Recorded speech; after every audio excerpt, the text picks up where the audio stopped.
putain. Gâteau, tu l'as supplié pendant je sais pas combien de temps pour qu'il daigne t'emmener au studio, à nos studios à Miami, pour que tu me rencontres. Avant qu'on te donne la force avec Rouge et Bleu, tu vendais 500 CD en France, espèce d'enfant de pute, de lâche. On t'a vu venir avec ton ex-femme, ta nouvelle manageuse, qui t'a fait du vaudou, qui t'a niqué le cerveau, pour laquelle t'as quitté ta femme et ton ou tes enfants pour cette pute de Clara Cata, espèce d'enfant de pute. Ah, vaut mieux que tu restes à parler que de moi. Bah, parle pas des gens, parle pas de gâteau. Et ah, s'il y a bien une chose que j'aime pas.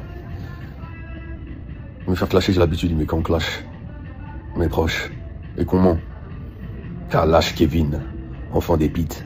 Est-ce que dans le gâteau, mais non, mais nous t'es bien puis gâteau. Est-ce que dans le gâteau, mais non, mais nous t'es bien puis gâteau, mais il les suivent. Nous t'es bien, ils les suivent. Coquet maman, qu'on get maman. Ils ont fait. Mon cabinet fait Little Haïti en met, et puis Big AK, Big Drake, qui sont fait. Makou, mais qu'on y a coquet maman, gâteau. C'est pour ça que tu m'as fait monter dans le live, je pense que c'était pour parler de culture. Non, on va parler de culture, mais comme j'ai vu qu'il y a quelqu'un qui a écrit gâteau, gâteau gâché. Gâteau, c'est un manger cochon. C'est du diabète. On va faire un truc de culture. Est-ce que les gens se souviennent, c'est quoi non, mais les légendes, il y a beaucoup de légendes, hein. On est tous des musiciens, mais gâteau, pas plus criminel. Gâteau, c'est en plaisance qui bon, c'est en plaisance qui bon. Je vais venir à Haïti, je vais venir Little Haïti, Miami ou Haïti, même Port-au-Prince, le soleil, regardez, rien ou pas phénomène. Haïti, est-ce que dans le gâteau, mais non, mais nous t'es bien puis gâteau. Est-ce que non, là c'est une dinguerie, non, Kevin, t'as pas fait cette vidéo, Kevin. Non, Kevin.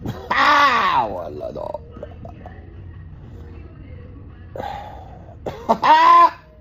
Non, là c'est une dinguerie, non.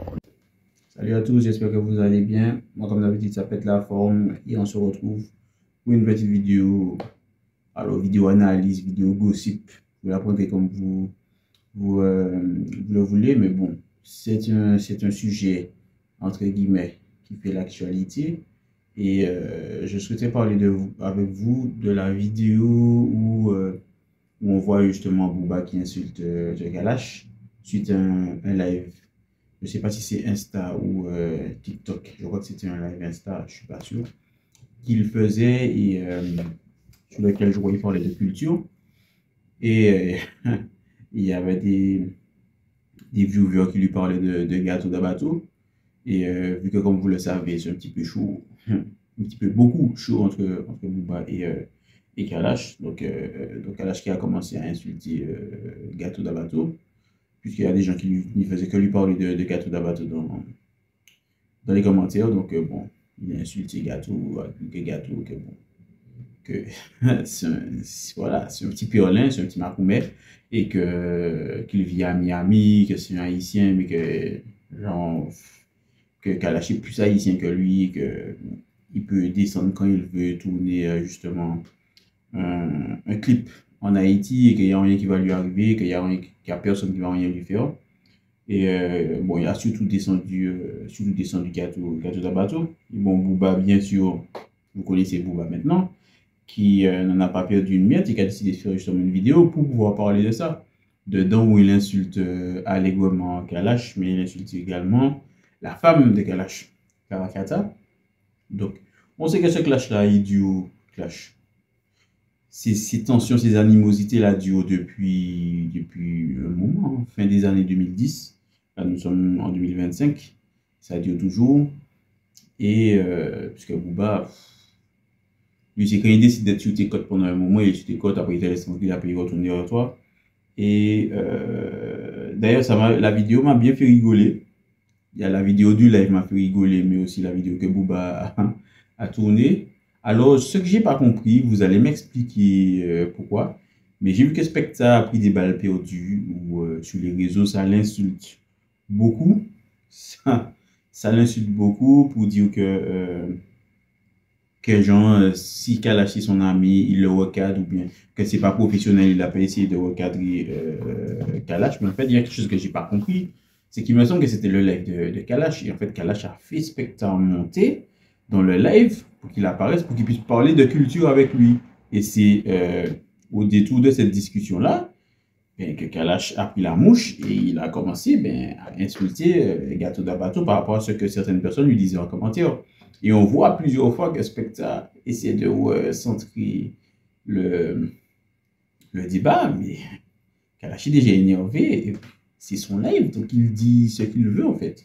Il y a l'autre qui essaie bien comme il peut de recadrer le truc, mais bon, il n'y arrive pas. Donc, moi, je comprends pas en fait votre hateurserie sur ce spectacle. Je comprends qu'il y a un personnage clivant qui, par justement son côté fait chier, peut justement faire chier à certaines personnes, mais qui, selon moi, dans la culture antillaise, est nécessaire, puisque c'est lui qui parle de la culture, c'est lui qui met en avant la culture en termes de médias.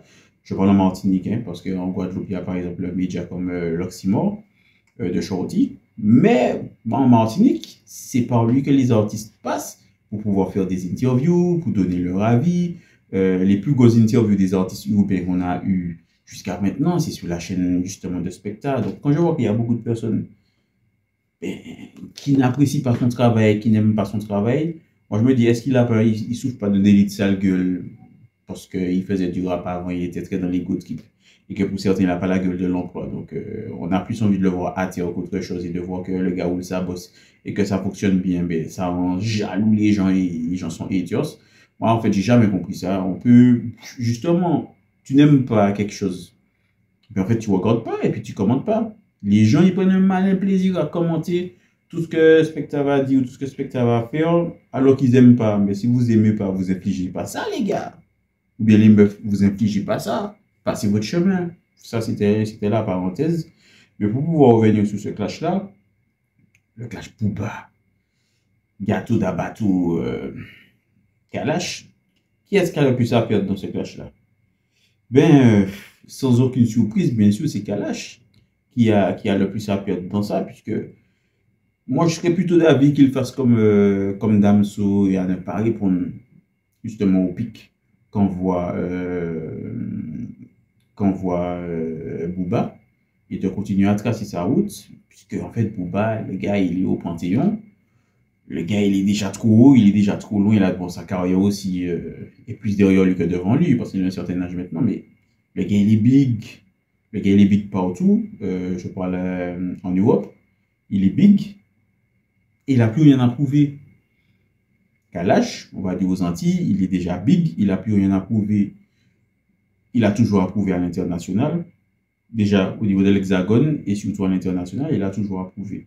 Il est plus jeune, sa carrière n'est pas encore terminée. Il n'est pas encore dans l'optique comme Booba, être blasé, juste sortir des sons de temps en temps et surtout produire des artistes. Kalash n'est pas encore à ce stade-là dans sa carrière. Donc.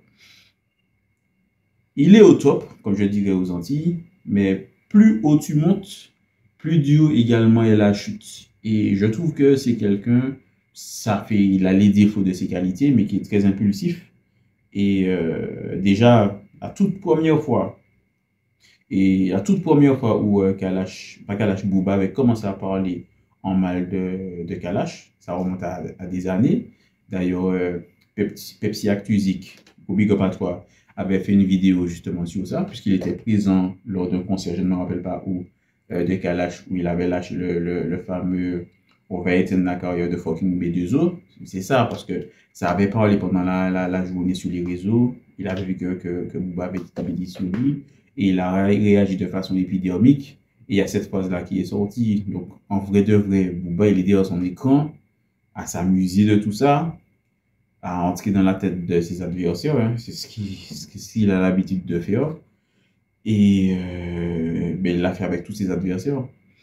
Le seul qui a peut-être été de ce côté-là, je veux dire de ce côté-là, plus malin, c'est Damso, à ne pas répondre, ce qui d'ailleurs énerve beaucoup Booba. Est-ce que Kalash devrait suivre cet exemple-là? Pourquoi pas? Parce que il va répondre, ça va lui desservir. Ça va lui desservir. Chaque truc qu'il va dire, déjà qu'il y a beaucoup de personnes qui ont envie de le voir tomber. Il y a beaucoup de personnes qui ont envie de voir justement Kalash tomber. C'est souvent ça, quand tu es trop au top, ou que tu es monté trop haut, que ce soit dans ta communauté ou ailleurs, on va vouloir te voir chuter. C'est l'exemple qu'il y a avec Drake. Je ne ai proportion gardée. Je ne compare pas la carrière de Drake à la carrière de Kalash. Ça n'a rien, mais rien, vraiment rien à voir. Niveau statistique et tout. Mais je parle dans leur domaine, voilà, aux Antilles, c'est celui qui est big et qui est au top depuis super longtemps. Et je crois pas qu'il y ait d'autres artistes qui ont eu cette longévité-là. Je parlerai d'Admiralty, mais moi, Admiralty a eu des moments un peu de down, même si c'est un artiste que je respecte beaucoup et que je scène toujours ses projets. Chaque projet d'Admiralty qui sort, j'écoute. Mais quand on retient Admiralty, depuis après Admiralty, c'est Kalash qui est là. C'est Kalash qui est là, c'est lui qui représente, c'est lui qui est tout en haut aux Antilles. Et je pense que ça commence à faire chier à certaines personnes, ou ça faisait déjà chier avant à certaines personnes, et que la moindre occasion sera bonne pour pouvoir le faire tomber. Alors, à tort ou à raison, je ne dis pas qu'ils ont tort, je ne dis pas que lui, il a raison. Chaque personne se fera son opinion. Mais pour tout ça, celui qui a le plus à perdre, que Gato soit un bad boy ou pas, que Gato dise des bêtises sur lui ou pas, à droite et à gauche, je dirais que ça, c'est à prendre avec c'est le packaging, à prendre avec la célébrité. Et perdre de l'énergie sur ça, ben, Booba, lui, il est là, c'est tranquille et c'est ça qu'il attend. Il attend, soit il a des dossiers sur toi, soit il va colporter des choses sur toi, parce qu'il a bien insulté la femme de Kalash. Alors, imaginons qu'on insulte ta femme comme ça et que tu t'énerves. Est-ce que tu as tort de t'énerver?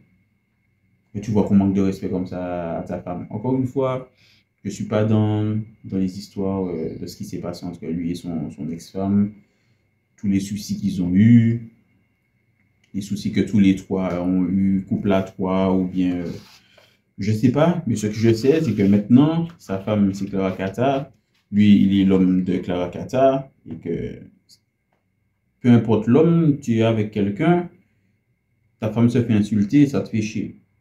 Ça te fait chier, tu as envie d'en découdre avec la personne. Donc, ce serait sous ce point de vue-là, moi je comprends totalement que ça fait chier, qu'on traite ta meuf qu'on te traite de fils de pute, et qu'on traite ta meuf de salope et de grosse pute. Bah oui, ça fait chier. C'est un manque de respect. On dit ce qu'on veut, c'est un manque de respect, et dans la réalité des choses, tu manques de respect à la famille, si tu es proche de ta famille, ou à ta femme, ou à ton mari, ben, forcément, ça fait chier. Donc, de ce côté-là, je trouve que Booba, il est allé fort. Je trouve qu'il est allé très fort et qu'il n'hésite vraiment pas à chaque fois à attaquer Clara Kata. Même chose, il y a beaucoup de personnes qui ont envie de voir Clara Kata tomber pour voir justement Kalash tomber. À tort ou à raison, chaque personne se fera son opinion. Moi, je n'ai pas d'opinion à avoir pour pouvoir donner mon avis dans la vie amoureuse des gens, ni dans la vie amoureuse de Booba, ni dans la vie amoureuse de Kalash, parce qu'il n'y a personne justement qui est parfait, il n'y a personne qui est lisse, donc chaque personne verra midi à sa porte, dans le bon côté comme dans le mauvais côté. Là, je suis là pour pouvoir parler de ce clash-là avec Gato, et moi, ce que j'aurais surtout aimé voir, puisque ce sont des artistes, tous les trois, si je ne me trompe, chantent. Et ce que j'aimerais voir, c'est ben, un clash musical, pourquoi pas? Pourquoi pas le clash musical? Parce que les paroles sur Internet, les ci, les ça, alors ça va, comment dire ça? Ça va faire parler la preuve en est, je suis en train de faire une vidéo dessus. Mais en vrai, de vrai, est-ce que c'est ce qu'on a envie de voir? Perso, moi, je pense pas. Je parle pour moi, c'est pas ce que j'ai envie de voir. Que l'un il lâche un lyric sur l'autre dans un son, là, je vais dire oui. Que l'autre ait répondu aux lyrics qu'on lui a donné dans un son par un autre lyrics dans un son, là, je vais dire oui. Parce que c'est de la musique, c'est de la joute verbale. Et quand deux artistes ne s'apprécient pas ou ne s'apprécient plus, si jamais régler ses comptes en musique, c'est possible, pour moi, c'est la meilleure des façons. Chacun maîtrise son art, faites-le. Mais les paroles sur Internet, on sait tous comment ça a fini. Hein. Le dernier où il y a eu beaucoup de paroles sur Internet qui se sont croisées, ben, ça a fait la bataille de Oli. C'était justement Booba et Karis. Et tu t'es dit que le truc est allé super loin comme ça, juste pour des paroles et des montages.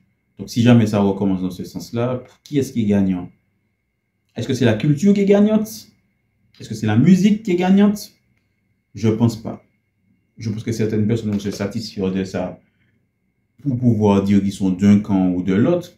Mais moi, je pense que la musique, pour des artistes, c'est ça qui doit régler les problèmes et pas arriver à des choses physiques ou à des menaces comme ça a été fait. Parce que pour moi, chaque personne dans cette histoire-là a tort. Il n'y a personne qui a raison. Tout le monde a tort à un certain degré. Donc voilà, c'est tout ce que j'avais à dire. Dites-moi vous ce que vous pensiez de cette situation, de cette actualité en commentaire, d'accord ou pas d'accord avec moi. Tant qu'on reste poli et cordial, il n'y a aucun souci. Je vous dis à la prochaine et un rendez-vous pour une nouvelle vidéo.